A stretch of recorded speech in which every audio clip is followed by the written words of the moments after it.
So hello and welcome back students to education and study with Anas sir. So आज की इस class में हम स्टार्ट करते हैं अपनी class 11 business study chapter number 11 marketing part 2, जिसके अंदर हम समझने वाले हैं मार्केटिंग मिक्स के कॉन्सेप्ट को कंप्लीट तरीके से, सभी इंपॉर्टेंट टॉपिक, सभी इंपॉर्टेंट पॉइंट्स के साथ। तो चलिए शुरू करते हैं अपनी क्लास को और जल्दी से फिनिश करते हैं अपने इस चैप्टर को एक brief, best and short explanation के साथ। So let's start. तो चलिए स्टूडेंट्स शुरू करते हैं अपनी क्लास को और समझते हैं सभी इंपॉर्टेंट टॉपिक्स एंड पॉइंट्स को एक brief, best and short explanation के साथ। तो सबसे पहले हम बात कर रहे हैं मार्केटिंग की। तो मार्केटिंग का मतलब हम पिछली क्लास के अंदर बहुत अच्छे से पढ़कर आए हैं कि मार्केटिंग का मतलब क्या होता है। मार्केटिंग का इंश्योर्स ऑफ कंज्यूमर सेटिस्फैक्शन, यानी कंज्यूमर की सेटिस्फैक्शन को ड्राइव करने के लिए मार्केटिंग बनाई गई है, जिसके अंदर हम क्या करते हैं, मार्केटिंग में उतरने के लिए सबसे पहले इंफॉर्मेशन कंडक्ट करते हैं, अपने प्रोडक्ट को डिजाइन करते हैं, उसकी डेवलपमेंट करते हैं, उसको लॉन्च करते हैं, तब उस पर हम काम करना शुरू करते हैं। तो ये सारी चीजें यानी कि मार्केटिंग का कॉन्सेप्ट, मार्केटिंग के फंक्शन, मार्केटिंग की फिलॉसफी हम फर्स्ट पार्ट के अंदर पढ़ के आ चुके हैं। अगर आपने वो क्लास नहीं देखी तो इसी क्लास के आई बटन में वो क्लास लगी हुई है, अदरवाइज डिस्क्रिप्शन बॉक्स के अंदर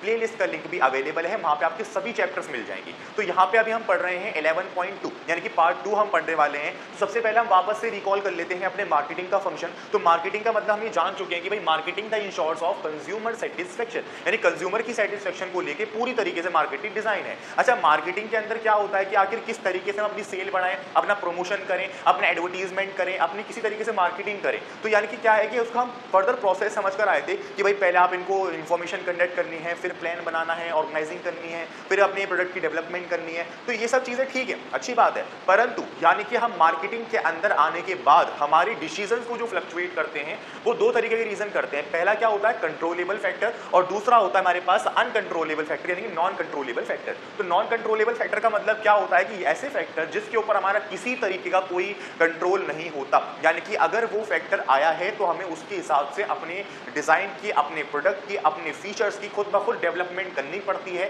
फ्लेक्सिबिलिटी लानी पड़ती है और चेंजेस करने पड़ते हैं। तो वो नॉन कंट्रोलेबल फैक्टर होते हैं। जैसे कि सरकार चेंज हो गई, सरकार की पॉलिसी चेंज हो गई, टैक्सेशन सिस्टम चेंज हो गया, या कुछ भी अनदर चीज जो कि हमसे काफी ज्यादा दूर भी है और साथ ही साथ उस पर हमारा कोई कंट्रोल भी नहीं है। अगर उसमें कोई चेंज आ रहा है तो हमें उसके अकॉर्डिंग अपने आप के अंदर चेंज करना ही पड़ेगा। अब दूसरी चीज तरफ आ जाता है हमारे पास कंट्रोलेबल फैक्टर। तो कंट्रोलेबल फैक्टर का मतलब क्या होता है कि ऐसे फैक्टर जो आपके काम को आगे तक लेके जाएं, जो आपके काम को दूसरों से अलग बनाएं। तो वो क्या क्या चीजें हो सकती हैं, प्रोडक्ट हो सकता है, प्राइस हो सकता है, प्लेस हो सकता है, प्रमोशन हो सकता है। तो ये चार चीजें ऐसी हैं जो हमारे कंट्रोल में रहती हैं। यदि इनके अंदर कोई चेंज आता है या हम खुद कोई चेंज करते हैं, यानी कि मार्केटिंग के अंदर आने के लिए, अपने आप को थोड़ा अट्रैक्टिव दिखाने के लिए, दूसरों से अलग दिखाने के लिए जो कुछ भी हम काम करते हैं वो कंट्रोलेबल फैक्टर होता है, यानी कि हमारे बस में होता है। तो इन कंट्रोलेबल फैक्टर को हम मार्केटिंग मिक्स के नाम से जानते हैं। तो मार्केटिंग मिक्स की डेफिनेशन क्या बनी, it refer to combination of controllable variables chosen by a firm to prepare it marketing offering, यानी कि ये वो फैक्टर का कॉम्बिनेशन कहलाता है जो कि हमारे कंट्रोल में होता है, जो फर्म खुद चूज करती है कि हमें किस पर कितना और क्या काम करना है। तो हमारे पास ये आते हैं भाई product, price, place and promotion. तो इन चारों चीजों को हम मिलाकर 4P के नाम से भी आप जानते हैं, ठीक है। तो 4P के नाम से हम जानते हैं, फर्स्ट P से product, price, place and promotion. तो अब इन चारों को बहुत अच्छे तरीके से समझते हैं। तो चलिए स्टूडेंट शुरू करते हैं अपनी क्लास को और समझते हैं अपने फर्स्ट P के बारे में। तो फर्स्ट P हमारे पास आता है प्रोडक्ट। तो प्रोडक्ट का मतलब जानते हैं क्या होता है कि product refer to goods and services और anything of value which is offered to market for sale, यानी कि प्रोडक्ट जो है वो रेफर करता है गुड्स को, सर्विस को एंड एनीथिंग ऑफ वैल्यू को, जो कि मार्केट के अंदर ऑफर किया जाता है सेल के लिए, जिससे कंसिडरेशन में मार्केटर पैसा कमाते हैं। तो यहाँ पे गुड्स की डेफिनेशन अगर मैं दूं तो जो कि टेंजिबल होते हैं, यानी जिसको हम छू सकते हैं, उदाहरण के तौर पर हमने मोटरसाइकिल ले ली। और हम बात करें सर्विस की, जो टेंजिबल नहीं है वो इंटेंजिबल है, जिसको हम नहीं छू सकते, तो उसकी बात कर ले में इंश्योरेंस की। इसके बाद हमारे पास आता है एनीथिंग ऑफ वैल्यू। क्या है एनीथिंग ऑफ वैल्यू का मतलब, क्या होता है कि आज बड़े बड़े प्लेटफॉर्म्स के ऊपर जो क्रिएटर हैं, जो बिजनेस यूनिकॉर्न है, बिजनेस टाइकून है, वो क्या करते हैं, अपने एक्सपीरियंस को शेयर करते हैं, अपने बिग आइडियाज को शेयर करते हैं, अपने रूटीन को बताते हैं।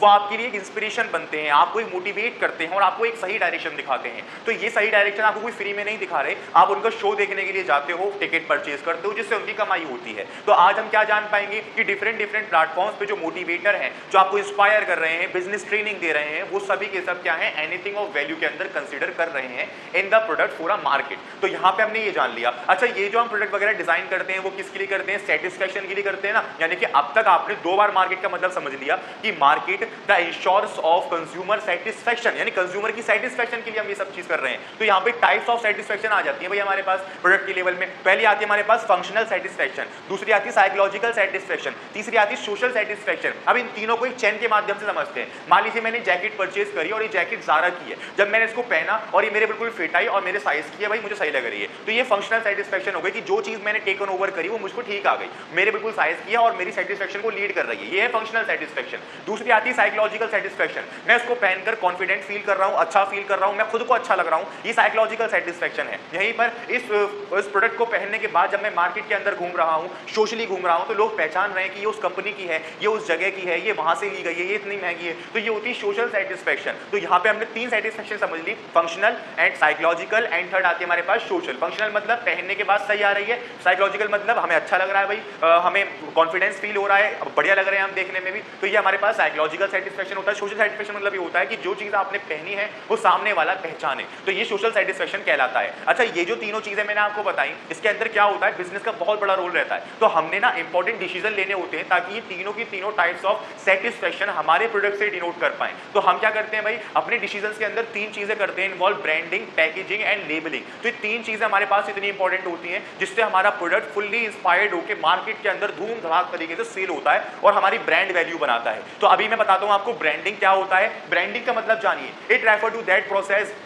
Through which a distinct identification of the product is establish, यानी कि जो आपने प्रोडक्ट बनाया है उसको आपके नाम से पहचाना जाए, वो ब्रांडिंग कहलाता है। जैसे उदाहरण के तौर पर आप मार्केट के अंदर बैठे हो, जीन्स का कारोबार है, सारी दुकानें जीन्स की हैं, अब कई सारे व्यापारी क्या करते हैं, 2 रुपए सस्ता सामान बेच रहे हैं, आप क्या करते हो 5 रुपए महंगा सामान बेच रहे हो, तब भी आपका बिक रहा है। ये आपका प्रोडक्ट नहीं बिक रहा, ये आपके चेहरे, आपका नाम से चीजें बिक रही है, यानी इसे कहते हैं ब्रांड वैल्यू। यानी कि आप मार्केट के अंदर रह के अपने मन के दामों में अपनी चीजों को बेचो और वो बिक भी जाए, वो ब्रांड वैल्यू कहलाता है। तो यहां से हम क्या जान पाएंगे कि भाई ब्रांडिंग का मतलब क्या है, एक आइडेंटिफिकेशन है अपने प्रोडक्ट की, जो कि मार्केट के अंदर हमारे प्रोडक्ट की पहचान करवाता है, एक प्रोडक्ट आइडेंटिफिकेशन करता है, एक टाइप्स ऑफ सेटिस्फेक्शन को ड्राइव करता है। तो यहाँ पे ना ब्रांड वैल्यू के अंदर हम पढ़ेंगे दो चीजों को, पहला आता है हमारे पास जेनेरिक नेम, दूसरा आता है ब्रांडिंग। यानी कि जो आप पढ़ा रहे हो, जो आप कर रहे हो, उसका एक जेनेरिक नेम होता है। मान लीजिए मैं कार बना रहा हूं, तो कार एक जेनेरिक नेम है। ब्रांड नेम का मतलब वो कार किसकी है, टाटा की है, हुंडा की है, हीरो की है, मतलब किस चीज की है, तो ये होता है ब्रांड नेम। तो जैसे हमारे दिमाग ब्रांड नेम आता है तो हमें उस प्रोडक्ट के फीचर्स हमारे दिमाग में ऑटोमेटिक आ जाते हैं, कैरेक्टरिस्टिक्स ऑटोमेटिक आ जाते हैं। जैसे मान लीजिए टाटा है, तो टाटा की कार है, बेहतरीन कार होगी, उसकी मजबूती अच्छी होगी, रेटिंग अच्छी होगी, तो ये ब्रांड नेम कहलाता है। जेनेरिक नेम क्या है, जो चीज आप कर रहे हो प्रोडक्शन की, उसका जो नाम है, आप कपड़ा बना रहे हो, आप कार बना रहे हो, आप हेलीकॉप्टर बना रहे हो, ये सब आपके जेनेरिक नेम कहलाते हैं। और ब्रांड नेम का मतलब क्या होता है कि आपकी खुद की वैल्यू, तो ये ब्रांड नेम है। अच्छा, ब्रांड नेम, और ये हमने खूब समझ लिया अच्छे तरीके से। अब ब्रांड क्या होता है भाई, तो ब्रांड ना बनता है भाई ब्रांड नेम से प्लस ब्रांड मार्क से, यानी कि brand name plus brand mark is equals to brand. उदाहरण के तौर पर कि मान लीजिए कि भाई टोयोटा है, तो टोयोटा का एक ब्रांड नेम है, सही है जी, ब्रांड मार्क उसका एक लोगो भी है, तो उसको मिलाकर वो एक ब्रांड बन गया। टाटा है, टाटा एक नाम है, उसका एक लोगो है, दोनों को मिलाकर क्या बन गया, ब्रांड बन गया। तो ब्रांड जो बनता है brand name plus brand mark से बनता है। तो यहाँ पे हम क्या जान पाएंगे भाई, ब्रांड के यानी कि ब्रांड नेम जो होता है, ब्रांडिंग होता है, उसके कैरेक्टरिस्टिक्स क्या है। तो कैरेक्टरिस्टिक्स हमारे पास क्या होने चाहिए, मतलब अपने ब्रांड नेम को बनाने के लिए हमें क्या क्या चीजों की जरूरत और क्या चीजें अपने ध्यान में रखनी चाहिए। तो पहला क्या होता है कि हमें ऐसा ब्रांडिंग नेम बनाना चाहिए जो काफी छोटा हो और इजीली प्रोनाउंसेबल हो, यानी काफी डिफिकल्टीज ना आए उसको बोलने में, ठीक है। दूसरा होता है सजेस्टिव हो, यानी कि जो आप काम कर रहे हो ना वो उसको सजेस्ट कर रहा हो, यानी कि उस पर वो जम रहा हो इस तरीके से। तीसरा आता है डिस्टिंक्टिव, यानी कि एक तरीके से आइडेंटिफिकेशन में ला रहा हो वो आपके प्रोडक्ट को, यानी कि जैसे मान लीजिए हाजमोला है, तो हाजमोला एक ब्रांड नेम है, बट उसके अंदर जो उसका प्रोडक्ट है वो उसको डायरेक्टली आइडेंटिफाइड कर रहा है कि वो किसके लिए काम कर रहा है, सही है। तो डिस्टिंक्टिव हो गया। एडेप्टेबल, यानी कि वो एडेप्टेबल होना चाहिए हर तरीके से, मीडिया के अंदर भी और हर वैल्यू के अंदर, यानी कि एडवर्टीजमेंट में, यानी कोई ऐसा नाम ना रखो आप जो किसी की धार्मिक संपदा को या किसी भी एक तरीके से जो एग्जिस्टिंग बिजनेस है उनको काम खराब में लाए, यानी कि ऐसा नहीं होना चाहिए, इलीगल नहीं होना चाहिए। मान लो एयरटेल है, एयरटेल एक एग्जिस्टिंग ब्रांड नेम है, अगर मैं अपनी कंपनी का नाम एयरटेल रख लूंगा तो वो काम नहीं करेगा, वो एडेप्टेबल नहीं होगा, ठीक है। लीगल हमने जान लिया भाई, लीगल यानी कि यूनिक होना चाहिए। अब मैं बात करूं उसके एडवांटेजेस की, तो एडवांटेजेस ना मैंने बनाई है दो, यानी कि आपकी बुक के अंदर बता रखी है दो तरीके से। पहला क्या आता है मार्केटर, यानी कि सप्लायर के हिसाब से, दूसरी आती है कस्टमर के हिसाब से। तो मार्केटर के हिसाब से पढ़ते हैं क्रिएटिंग अ प्रोडक्ट डिफरेंटिएशन, यानी कि ब्रांड नेम जो है वो आपके प्रोडक्ट को मार्केट के अंदर सभी प्रोडक्ट से डिफरेंट कर रहा है, अलग बना रहा है। दूसरा इजी एडवर्टाइजिंग, और ये आपके प्रोडक्ट को इजीली एडवर्टाइज कर रहा है, लोग पहचान रहे हैं कि भाई ये किसका माल है, ये किसका माल है और ये किसका माल है। अगर आप आज 400 रुपए की जीन्स भी खरीद के ला रहे हो ना बाजार से 500 रुपये जीन्स खरीद ला रहे हो, तो उस पर भी एक टैग लगा रहता है, उस जीन्स से कुछ ना कुछ नाम लिखा रहता है, तो वो छोटे लेवल का ही सही, बट ब्रांड नेम होता ही है जो आपके प्रोडक्ट को आइडेंटिफाइड करवाता है पूरा डिफरेंट प्रोडक्ट्स के अंदर, ठीक है। फिर आता है फिक्सिंग डिफरेंशियल प्राइस। मैंने बताया ना कि आप मार्केट के अंदर बैठे हो और बंदे 2 रुपए कम बेच रहे हैं, आप 5 रुपए महंगा बेच रहे हो, तब भी आपका माल बिक रहा है। क्यों बिक रहा है? ब्रांड नेम की वजह से बिक रहा है। तो आप अपने अकॉर्डिंग यहाँ से रेट जो है, प्राइस जो है वो फिक्स कर सकते हो। फिर आता है हमारे पास एडवांटेजेस कस्टमर के हिसाब से। तो पहला क्या है भाई, क्रिएटिंग अ प्रोडक्ट आइडेंटिफिकेशन। हम बहुत अच्छे से जानते हैं भाई, जिस प्रोडक्ट का नाम है यानी कि जो प्रोडक्ट है उससे मतलब नहीं है, उसके ब्रांड नेम से मतलब है। ब्रांड नेम जैसे दिमाग में आया, उसके फीचर्स आ गए, एडवांटेजेस आ गई, लिमिटेशंस आ गई, ये हमारे लिए क्रिएटिंग बन गई डिफरेंशिएशन की, ठीक है। फिर आइडेंटिफिकेशन हो गई। फिर इंश्योर्स क्वालिटी, मैंने बताया कि फीचर, कैरेक्टरिस्टिक्स, लिमिटेशन सब चीज आ गई। हम क्वालिटी बिना उस प्रोडक्ट को यूज करे उसके ब्रांड नेम से ऑब्जर्व कर सकते हैं कि भाई हाँ ये प्रोडक्ट है तो बेस्ट प्रोडक्ट है। तो ये हमारे पास हमने पढ़ लिया ब्रांडिंग। अब हम पढ़ते हैं पैकेजिंग के बारे में एंड लेबलिंग के बारे में। तो चलिए स्टूडेंट, जिस तरीके से हम समझ कर आए हैं कि आखिर ब्रांड नेम हमारे प्रोडक्ट की वैल्यू को डिफाइन करने के लिए कितना ज्यादा इंपॉर्टेंट होता है, तो सिर्फ और सिर्फ ब्रांड नेम ही इंपॉर्टेंट नहीं है, और भी कई सारी इंपॉर्टेंट चीजें हैं जैसे कि पैकेजिंग, और दूसरा आता है लेबलिंग। तो पैकेजिंग किस तरीके से इंपॉर्टेंस रखता है हमारी ब्रांड नेम की वैल्यू को इंक्रीज करने के लिए, और किस तरीके से लेबलिंग हमारी ब्रांड वैल्यू को इंक्रीज करने के लिए इंपॉर्टेंस रखता है, दोनों को समझते हैं। पहला समझते हैं पैकेजिंग के बारे में। The container in which the product is kept is known as a package। देखो इसको आप बहुत पहले से जानते हो भाई, पैकेज का मतलब क्या होता है, पैकेट का मतलब क्या होता है। एक ऐसा कंटेनर जहां पे अपने प्रोडक्ट को रखा जाए, जहां पे अपने प्रोडक्ट को रखा जाए वो आपका पैकेज कहलाता है। तो ये पैकेजिंग जो हम पढ़ रहे हैं ये क्या है, तो पैकेजिंग रेफर करता है सारी वो एक्टिविटी जो हमारे प्रोडक्ट को, उसके पैकेट को आइडेंटिफाइड करवाने के लिए, एट्रैक्टिव दिखाने के लिए, उसकी डेवलपमेंट के लिए, उसकी डिजाइन के लिए जो कुछ भी कार्य किया जा रहा है वो पैकेजिंग कहलाता है। जैसे कि मान लीजिए हमारे पास अंकल चिप्स का एक पैकेट है और अंकल चिप्स के बंदों ने क्या कर रखा है, उस कंपनी के ग्रुप ने पैकेजिंग का काम नहीं किया, ब्रांड नेम बना हुआ है। वो क्या कर रहे हैं, जो प्लास्टिक वाली पॉलिथीन आते हैं उसमें पैकेट पैक कर करके बाजार के अंदर बेच रहे हैं। तो आप खुद सोचो कि ब्रांड नेम भले ही कितना हो, बट अगर उन्होंने ये हरकत कर दी तो उनकी ब्रांड वैल्यू गिरेगी या नहीं गिरेगी। जो किसी भी प्रोडक्ट की वैल्यू डिजाइन होती है वो उसके ब्रांड नेम से तो होती ही होती है। यदि ब्रांड नेम उसको डिफाइन नहीं करता तो उसको डिफाइन करता है उसका पैकेट। उसका पैकेट कितना ज्यादा अट्रैक्टिव है, उसका पैकेट किस तरीके से औरों से अलग है, जो उसके प्रोडक्ट को आइडेंटिफाइड कर रहा है, उसको डिफरेंट बना रहा है उन चीजों से। तो यहां पर हम क्या जान पाएंगे भाई, packaging refer to all those activity which are related to the designing and development of the container in which the product are packed. यानी कि जिस प्रोडक्ट को हमारे पैक्ड किया जा रहा है उस पैकेट को डिजाइन एंड डेवलपमेंट का काम को हम पैकेजिंग कहते हैं। इसके फंक्शंस के बारे में अगर मैं बात करूं तो फंक्शंस मेरे पास आ जाते हैं भाई, प्रोडक्ट आइडेंटिफिकेशन हो जाती है, यानी कि प्रोडक्ट की पहचान बनती है, इस तरीके से प्रोडक्ट की प्रोडक्शन भी हो जाती है। मान लीजिए हमारे पास कुछ ऐसे गुड्स हैं जो बिना पैकेट के खराब हो जाएंगे या उनकी वैल्यू डिक्रीज हो जाएगी, तो आइडेंटिफिकेशन भी हो रही है और अपने सामान की प्रोटेक्शन भी हो रही है। तीसरा आता है कन्वीनियंस, यानी कि हम जो चीज प्रोड्यूस कर रहे हैं वो अभी हमारे पास बिक रही है, आने वाले समय में हो सकता है हमारा बिजनेस बहुत एक्सपेंड फॉर्म में जाए, और यदि हम कंसिस्टेंसी के साथ काम करते रहेंगे तो जाएगा भी। तो जब हमारा बिजनेस एक्सपेंड फॉर्म में जाएगा तो उस एक्सपेंड फॉर्म में जाने के बाद हमारे गुड्स, हमारी सर्विसेज, हमारी एनीथिंग और वैल्यू सिर्फ यहाँ पर तो नहीं रहेगी, हर जगह फैलेगी, इंडिया के अंदर एंड इवन वर्ल्ड के अंदर। तो एक जगह से दूसरी जगह पर ले जाने के लिए हमें चाहिए ट्रांसपोर्ट सिस्टम। तो ट्रांसपोर्ट सिस्टम में क्या होगा कि अगर हमारे पास हमारे पैकेट, हमारा प्रोडक्ट पैकेट में नहीं होगा, यानी कि पैकेजिंग के अंदर नहीं होगा, तो हमारे प्रोडक्ट खराब हो सकते हैं। तो एक तरीके से कन्वीनियंस के लिए भी बहुत ज्यादा ये इंपॉर्टेंस रखता है फंक्शन, यानी कि एक जगह से दूसरी जगह पर ले जाने के लिए। मैं बात करूं इसके इंपॉर्टेंस की, तो इंपॉर्टेंस क्या है, इंपॉर्टेंस ये है कि राइज करता है ये स्टैंडर्ड्स को, हेल्थ को एंड सैनिटेशन को। यानी कि बहुत सारी चीजें हम बाजार में देख पाते हैं कि भाई बहुत सारे बंदे हाथ से उस चीज को कर रहे होते हैं या हाथ से उस चीज को बना रहे होते हैं और वही डिस्ट्रीब्यूट कर रहे होते हैं, जो काफी ज्यादा अनहेल्दी लगता है। तो ये अपने प्रोडक्ट को हेल्दी बनाता है, सैनिटेशन बनाता है, उसके स्टैंडर्ड को इंक्रीज करता है, उसको आइडेंटिफाइड करवाता है, ये इसकी इंपॉर्टेंस है। दूसरा आता है इनोवेशनल अपॉर्चुनिटी। इनोवेशनल अपॉर्चुनिटी का मतलब ये है कि आपका प्रोडक्ट पैकेट के अंदर रहने के बाद जहां पर अगर कोई खाने वाला यानी कंज्यूमर बेस्ड प्रोडक्ट है, तो यदि कंज्यूम बेस्ड प्रोडक्ट अगर आपका एक दिन चल रहा है तो पैकेट के अंदर जाने के बाद वो कम से कम 2 या 3 दिन चल जाएगा। तो यहाँ पे हमारे पास एक इनोवेशनल अपॉर्चुनिटी होती है। प्रोडक्ट डिफरेंटिएशन, जैसे कि मैंने फंक्शन में बताया कि ब्रांड नेम अगर काम नहीं करता तो आपके प्रोडक्ट को डिफरेंट बनाने के लिए जो काम करते हैं वो पैकेट करते हैं, वो पैकेजिंग करती है। जो 10 प्रोडक्ट के अंदर से आपके प्रोडक्ट को आइडेंटिफिकेशन देगा वो पैकेजिंग होती है, ठीक है जी।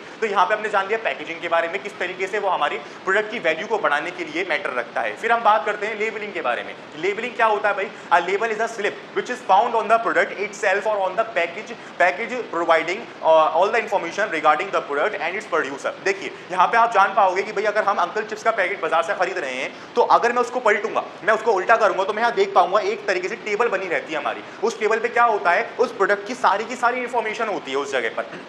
सारी की सारी क्या होती है, इन्फॉर्मेशन होती है, जहां पर लिखा रहता है भाई इसके अंदर ये चीजें मिलाई गई हैं, ये डाला है, ये इतनी चीजें हैं, ये कार्बोहाइड्रेट है, ये प्रोटीन है, ये कैल्शियम है, ये फैट है, तो ये सारी चीजें आपको बता रखी होती हैं। उसके मैन्युफैक्चर्ड के बारे में उसकी डिटेल्स बता रखी होती हैं, वो किस तरीके से बना ये बता रखा होता है, कहाँ वो प्रोड्यूस्ड हुआ है ये बता रखा होता है, कहाँ से वो कहाँ पर आया है, कितना टैक्स है, कितनी जीएसटी है, सब चीज आपको डिफाइन करके दे रखी होती है। बट लेबल एक ऐसी स्लिप होती है जो कि बताता है कि वो प्रोड्यूसर कौन है उसका, यानी कि उसका ओनर कौन है, उसका नाम क्या है, उसकी ब्रांड नेम क्या है, उसकी ब्रांड वैल्यू क्या है, उसका साइज क्या है, उसके अंदर फीचर्स क्या है, उसके अंदर इंपॉर्टेंस क्या है, with using of single slip. जैसे कि आप कपड़े खरीदने जाते हो, जीन्स खरीदी, शर्ट खरीदी, उसके ऊपर एक लेबल लगा रहता है ना, वो लेबल ही क्या करता है, उस प्रोडक्ट की सारी वैल्यू आपको बता के दे देता है। उदाहरण के तौर पर आपको शर्ट का साइज अगर पता करना है तो आप उसका लेबल चेक करते हो, आप उसकी क्वालिटी देखनी है तो उसका लेबल चेक करते हो। अगर हम ये सब चीजें पढ़ रहे हैं ना, ब्रांड नेम, पैकेजिंग, लेबल, तो ये सारी की सारी चीजें सभी प्रोडक्ट पर अप्लाई नहीं होती है, ध्यान रखना। पैकेजिंग एक अपने अलग कैटेगरी है, यानी कि इसके कैटेगराइज के अंदर जितने प्रोडक्ट्स आएंगे वो सब डिफाइंड होते हैं, जैसे कि दूध हो गया, चिप्स हो गए और खाने वाली सारी वो चीजें पैकेजिंग, यानी कि कंज्यूम बेस्ड सब चीजें पैकेजिंग के अंदर उसको आइडेंटिफिकेशन देंगी। और यहीं पर हम बात करें लेबल की, तो जैसे कि हम बात कर रहे हैं कपड़ों की, तो इसमें लेबल काफी ज्यादा इंपॉर्टेंट होता है। अब मैं इसका आपको क्लैरिफिकेशन दूं तो आप चिप्स खरीदने जाते हो तो उस पर लेबल थोड़ी लगा रहता है ना, बट वो तो है पैकेजिंग के अंदर, तो वो भी एक इंपॉर्टेंस रख रहा है। तो लेबलिंग एक स्लिप होती है जहां पर आपको सारी इंफॉर्मेशन मिलती है रिगार्डिंग द प्रोडक्ट। तो इसके फंक्शन क्या है, to describe the product and specify its content, जो कि क्या करता है, एक शॉर्ट वे में अपने प्रोडक्ट को डिस्क्राइब करता है और पूरे कंटेंट को स्पेसिफाई में एक तरह से डिस्क्राइब कर रहा है, यानी कि कंटेंट को बता रहा है, स्पेसिफाई कर रहा है। आइडेंटिफिकेशन ऑफ द प्रोडक्ट और brand and grading of the product, यानी कि ये आपको बताता है कि वो किस ब्रांड का है, क्या ब्रांड नेम है, क्या ब्रांड मार्क है, क्या ग्रेडिंग है, क्या फीचर्स है। तीसरा हमारे पास providing information required by law, यानी कि लॉ के अकॉर्डिंग जितनी इन्फॉर्मेशन चाहिए वो सब की सब आपको शॉर्ट फॉर्म में सब मिली रखी होती है। Help in promotion of product, एक प्रमोशन के वे में ये आपकी काफी ज्यादा हेल्प करता है। तो यहाँ पे हमने अपने फर्स्ट पी के बारे में सभी कुछ समझ लिया, यानी फर्स्ट पी के बारे में हमने जाना, प्रोडक्ट के बारे में, टाइप्स ऑफ सेटिस्फेक्शन के बारे में, इंपॉर्टेंट डिसीजन के बारे में, जिसके अंदर हमने पढ़ी तीन चीजें, ब्रांड, पैकेजिंग एंड लेबलिंग। तो होपफुली आपको तीनों चीजें क्लियर हुई होंगी। अब हम बढ़ते हैं अपनी सेकंड पी की तरफ और फटाफट से उसको भी फिनिश आउट कर देते हैं। तो चलिए स्टूडेंट्स, अब हम फोकस करते हैं second P of controllable variable factor of market. तो यहां पर हम क्या जान पाएंगे, प्राइस एंड प्राइसिंग के बारे में समझेंगे। तो इसका मतलब हम सभी जानते हैं क्या होता है, it refer to the amount of money paid by a buyer और रिसीव्ड बाय अ सेलर, यानी कि यहाँ पे उस अमाउंट की बात हो रही है जो कि बायर देता है और सेलर ले लेता है। और in a consideration of the purchase, किस चीज के बदले, कंसिडरेशन के बदले, जो चीज आप खरीद रहे हो, जो सर्विस आप ले रहे हो, उसके बदले जो आप अमाउंट पे कर रहे हो वो आपका प्राइस या प्राइसिंग होता है, जो कि लेबल पर, पैकेट पर लिखा हुआ रहता है, पैकेजिंग पर। अच्छा, ऐसे कौन से फैक्टर हैं जो कि आपके प्राइस एंड प्राइसिंग को इफेक्ट करते हैं, वो समझते हैं। तो पहला आता है भाई प्रोडक्ट की कॉस्ट। प्रोडक्ट की कॉस्ट का मतलब क्या होता है कि जो आपके प्रोडक्ट की कॉस्ट निकल कर आई है, कंपनी उससे नीचे दामों में कभी अपना प्रोडक्ट नहीं बेच सकती, चाहे वो प्रॉफिट ना कमाए, वो एक अलग बात है, वो इक्वलिटी अमाउंट के साथ बेचती रहे उस अमाउंट को, बट प्रोडक्ट कॉस्ट से भी नीचे आप अपने अमाउंट को, अपने प्रोडक्ट को नहीं बेच सकती। अच्छा, प्रोडक्ट कॉस्ट के अंदर क्या क्या चीजें आती है, पहले आती है हमारे पास फिक्स्ड कॉस्ट। फिक्स्ड कॉस्ट का मतलब क्या होता है, जैसे कि land and building and machinery का खर्चा। दूसरी आती है वेरिएबल कॉस्ट, यानी कि मटेरियल और लेबर का खर्चा। सेमी वेरिएबल कॉस्ट का मतलब क्या होता है, सेल्स प्रमोशन के अंदर जो कंपनसेशन जाता है, एम्प्लॉइज को जाता है और साथ ही साथ कमीशन जाती है, तो ये आपका आता है सेमी वेरिएबल कॉस्ट। तो इन सारी चीजों को मिलाकर आपकी बन जाती है कॉस्ट अकाउंटिंग। तो आपने अकाउंट के अंदर पढ़ा होगा, कॉस्ट अकाउंटिंग के अंदर हमने समझा था कि कॉस्ट अकाउंटिंग वो होती है जो प्रोडक्ट की कॉस्ट को बताती है कि ये जो हमारे पास पेन है, ये पेन 5 रुपए का कैसे बना, समझ रहे हो। इस 5 रुपए के अंदर उस प्रोडक्ट की फिक्स्ड कॉस्ट भी है, वेरिएबल कॉस्ट भी है एंड सेमी वेरिएबल कॉस्ट भी है, तीनों की तीनों चीजें इसमें इंक्लूड है। तो यहाँ पे प्रोडक्ट की कॉस्ट से नीचे कभी अपना माल हम नहीं बेच सकते। दूसरा आता है हमारे पास जो अपने हमारे प्राइस को इफेक्ट करता है, वो होता है utility of demand. Utility of demand का मतलब क्या होता है भाई, दो चीजें हमने कैटेगराइज करी है इसमें। पहला आता है इलास्टिसिटी ऑफ डिमांड, दूसरा आता है इनइलास्टिसिटी ऑफ डिमांड। तो इलास्टिक डिमांड का मतलब यहाँ पे जानो कि आप अपने प्राइस के अंदर थोड़ा चेंज करो, इंपैक्ट ज्यादा आए, तो उसको हम कहते हैं इलास्टिक डिमांड। इलास्टिक डिमांड का मतलब ये होता है कि आपने प्राइस के अंदर थोड़ा बड़ा चेंज करो तब भी कोई बदलाव ना आए आपकी डिस्ट्रीब्यूशन के अंदर, आपकी सेल के अंदर। तो यहाँ पे elastic demand and elastic demand होता है। जैसे मान लीजिए कि पहले हमारी कॉफी 20 रुपए की थी तो उसको पीने वाले 100 बंदे थे, जैसे हमने उस कॉफी को 20 से 30 रुपए का किया तो अब पीने वाले 80 रह गए, तो इसे कहते हैं हम इलास्टिक डिमांड। यहीं पर हम बात करें इलास्टिक डिमांड का मतलब, जैसे कि हमारे पास चाय 10 रुपए की थी, हमने उस चाय को 20 रुपए कर दिया,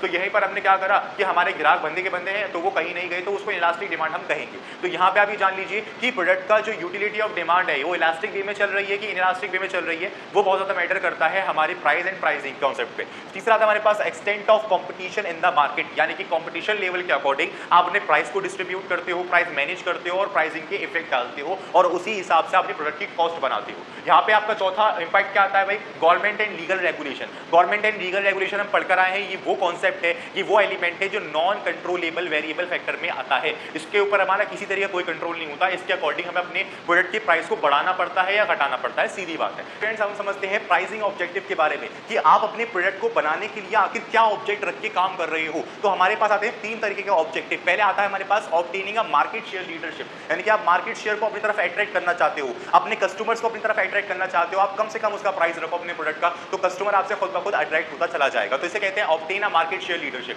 दूसरा कॉन्सेप्ट हमारे पास आता है surviving in a competitive marketing, यानी कि आपके प्रोडक्ट की cost with using of profit, यानी कि प्रॉफिट को मिलाने के बाद ज्यादा आ रही है, बट कंपटीशन इतना है मार्केट के अंदर कि वो सेल नहीं हो पा रही। तो आप कंपटीशन ऑब्जेक्टिव को ध्यान में रख के अपने प्राइस ऑब्जेक्टिव को चेंज करो, यानी कि प्रॉफिट को कम करो, मार्केट रिटेल प्राइस को कम करो और उसको अच्छे तरीके से बनाओ जिसमें आप स्टेबिलिटी के साथ काम भी कर सको और कंपटीशन के फेस को भी देख सको। तो आप इस ऑब्जेक्टिव को अगर ध्यान में रख रहे हो तब आपके प्राइस एंड प्राइसिंग के अंदर इफेक्ट आएगा, उस कॉन्सेप्ट के अंदर चेंज आएगा। तीसरा हमारे पास एलिमेंट आता है अटेनिंग प्रोडक्ट क्वालिटी लीडरशिप, यानी कि आप अपनी प्रोडक्ट की क्वालिटी के ऊपर काम कर रहे हो। तो क्वालिटी के ऊपर अगर हम काम कर रहे हैं तो प्रोडक्ट की कॉस्ट भी ज्यादा आएगी और प्रॉफिट जब उसमें ऐड करेंगे तो वो और भी ज्यादा हो जाएगा। तो आप ना यहाँ से क्या कर रहे हो, मार्केट शेयर लीडरशिप पे नहीं काम कर रहे, कॉम्पिटिटिव पे नहीं काम कर रहे, आप क्वालिटी पे काम कर रहे हो, आप क्वालिटी बांट रहे हो कंज्यूमर को जिससे वो आपको अट्रैक्ट करेगा। तो ये चीजें रहती हैं। तो यहाँ पर क्या है, आपका खुद का प्राइसिंग ऑब्जेक्टिव बहुत बड़ा एक एलिमेंट है जो कि आपके प्राइस को इफेक्ट करता है। छठा हमारे पास आता है मार्केटिंग मेथड यूज, यानी कि आप अपने काम को करने के लिए किस तरीके से मेथड यूज कर रहे हो,